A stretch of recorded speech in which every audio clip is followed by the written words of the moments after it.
আসসালামু আলাইকুম এভরিওয়ান, কেমন আছো তোমরা? আলহামদুলিল্লাহ, আল্লাহর রহমতে নিশ্চয়ই ভালো আছো। আজ আপনাদের মধ্যে নিয়ে আসলাম আমার জীবনের সাথে ঘটে যাওয়া পাদ নিয়ে একটা করুণ কাহিনী। পাদ বড়ই মারাত্মক। তুমি বোন যতই কিউট হও না কেন, পাদে কিন্তু গন্ধ থাকবেই। যতই দামি পারফিউম গায়ে ইউজ করো না কেন, পাদ আসলে সবার সামনে মারতে পারবেন না। তো একদিন টিকটক থেকে পরিচয় সুন্দরী নুসরাতের সাথে দেখা করতে যাই। চোখের চশমা, গায়ে দামি পারফিউম মেরে নায়ক ভাব নিয়ে গেলাম মেয়েটার সামনে যাওয়ার পর ওর রূপ দেখে তো আমি পুরাই পাগল।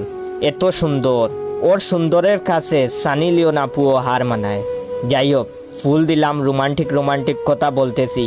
এমন সময় মেয়েটা দেখি মুখ দিয়ে কেমন করতেছে। আমি বললাম, ওগো কি হয়েছে তোমার? ও বলল, না কিছু না বলতেই করে দিল একটা পাদ।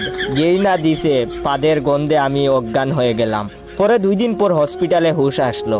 হুশ আসার পরে দেখলাম একটা সুন্দরী নার্স দেখি আমার পাশে। আমাকে বলল, কেমন আছেন? আমি তো নার্সকে দেখেই নার্সের প্রেমে পড়ে গেলাম। নার্স আমাকে ইঞ্জেকশন দেওয়ার জন্য আসতেছে। এমন সময় দেখি নার্সও আমার সেই ক্রাশ মেয়েটার মতো মুখ বানিয়ে ফেলেছে। বজ্জাত বেডি বোমার মতো দিল একটা পাদ।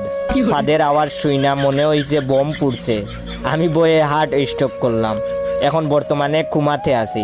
যাদের আমার ভিডিওটা দেখে হাসতে হাসতে পাদ চলে আসছে, তারা আপনার 10 জন বন্ধুকে শেয়ার করবেন আর কমেন্ট করে বলবেন পাদের কারণে কখনো লজ্জা পেয়েছেন কি। পাদ আসলে বড়ই মারাত্মক।